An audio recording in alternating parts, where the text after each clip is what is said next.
Right friends, నేను ఇక్కడే ఉన్నాను, ఎక్కడికి వెళ్ళలేదు. స్టూడియో టైం 2:39 అవుతుంది.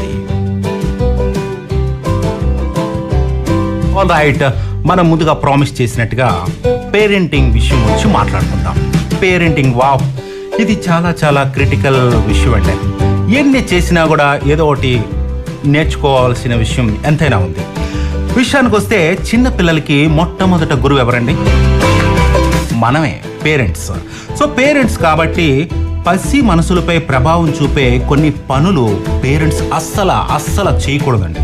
అదేంటో చూద్దాం. కొంతమంది పేరెంట్స్ ఉంటారు, అందరూ అని నేను అనను, కొంతమంది ఉంటారు. వాళ్ళు ఎలా చేస్తారంటే పిల్లల ముందే ఫైటింగ్ చేస్తుంటారు.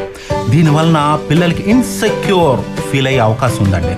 సో వైఫ్ మీద హస్బెండ్ మీద వైఫ్ ఇక అభాండాలు వేసుకుంటూ నువ్వెంత, నేనెంత, నువ్వెక్కడ, నేనెక్కడ, నీ శాలరీ ఎంత, నా శాలరీ ఎంత, మీ పేరెంట్స్ ఎలాగా, మా పేరెంట్స్ ఎలాగా అంటూ ఎంచుకుంటూ కించపరుస్తూ మరి గంటలు రోజులు ఒక్కొక్కసారి మాటలు కూడా ఆడుకోకుండా ఉంటారు. దానివల్ల పిల్లలు ఎవరితో మాట్లాడాలి, ఎక్కడికి వెళ్ళాలి, ఎవరితో చెప్పుకోవాలి, ఏదైనా ఇష్యూ వస్తే అనే క్వశ్చన్ మార్కు వాళ్ళ మైండ్లోకి వస్తుంది.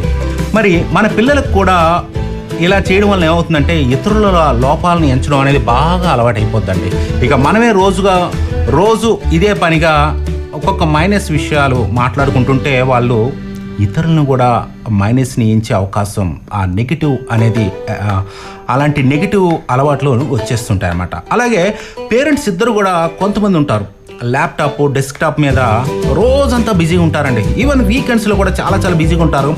పిల్లలైతే మాత్రం ఎవరితో మాట్లాడాలి, ఎవరితో ఆడుకోవాలి తెలియక పాపం వాళ్ళు కూడా ఒక మొబైల్ కానీ లేదా ఏదైనా ఎలక్ట్రానిక్ గాడ్జెట్ తీసుకొని మేము కూడా బిజీగా ఉన్నాం అనుకుంటూ ఏదో వచ్చిరాని ఆటలు ఆడుకుంటూ పాపం డే అంతా కూడా ఆ మొబైల్కి, ఆ గాడ్జెట్స్కి అతుక్కుంటూ పోయి వాళ్ళ హెల్త్ని, ఆ స్మూత్ స్కిన్, చాలా లేత బుగ్గలు, పసిపిల్లలు ఉంటారు కదా, ఆ పసిపిల్లలు లేత కన్నులు అవన్నీ కూడా తొందరగా పాడైపోయి ఇంకా ఈవెన్ ఇచ్చింగ్, ఎలర్జీస్ కూడా వచ్చే అవకాశం చాలా ఉంది.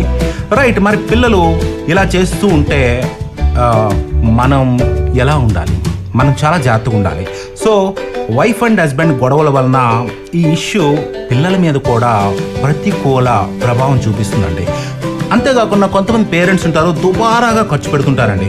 దానివలన ఆ పిల్లలు కూడా అలవాటు అవుతుంది. ఏవో మొబైల్ తీసుకొని వాళ్ళు కూడా ఆర్డర్స్ చేసేస్తుంటారు. అది అవసరం ఉందా లేదా అనే విషయం అనేది వాళ్ళకి తెలియదు, బట్ ఆర్డర్ చేస్తుంటారు. ఇలాగే కొంతమంది పేరెంట్స్ ఉంటారు, మీ నాన్నెలగా, మీ అమ్మెలగా, వాళ్ళ తాతెలగా, వీళ్ళ తాతెలగా అంటూ ఏదోదో వాళ్ళకి నేర్పుతూ ఉంటారు. దానివలన పిల్లల్లో నెగిటివ్ అనేది బాగా అలవాటైపోయి ఆ వ్యక్తి రాగానే ఇంటికి ఇలాంటి వాళ్ళ వీళ్ళు అనే ఆలోచన వారికి కలిగే అవకాశం ఉందండి.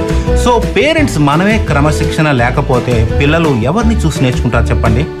అలాగా కొంతమంది ఇంట్లోని ఏం చేస్తారంటే స్మోకింగ్ అండ్ డ్రింకింగ్ కూడా చేస్తారు. అది స్టైలిష్గా ఉంది, పాలిష్గా ఉన్నాం అని అనుకుంటారు. కానీ దీని వలన ఆ పిల్లలు కూడా ఒకసారి ట్రై చేద్దాం అనే ఆలోచన వాళ్ళకి కలిగి వాళ్ళ లైఫ్ అనేది చాలా డిస్టర్బ్ అయిపోతుంది. చాలా విషయాలు చెప్పేశాను. ఒక మంచి ఫ్యామిలీ సాంగ్ వేసుకుందాం. అజిత్ సింగ్ ఒక పాట పాడారు మనం నుంచి, కనులను తాకే. ఏం సాంగ్ అండి! ఈ సాంగ్ విందాం. ఈ సాంగ్ తోటి నేను వచ్చేస్తాను, మళ్ళీ మరిన్ని కబుర్లు చెప్తాను.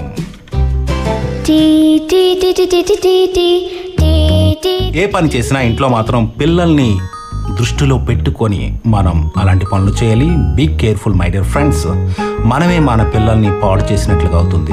పిల్లలతో ప్రేమగా ఉండండి, వాళ్ళకి టైం స్పెండ్ చేయండి. డెఫినెట్గా మీరు హ్యాపీగా ఉంటారు, మెంటల్గా వాళ్ళు కూడా హ్యాపీగా ఉంటారు. I'm sure of it. మీరు వింటున్నారు FM 101.9 with me your friend Yellesh always. స్టూడియోలో టైం 2:43 అయింది. ఇది చౌరస్తా షో. కనులను తాకే ఒకలా చూపే నిన్నిలా, నన్నే మార్చిన నువ్వయ్యేలా ఓ మనసు.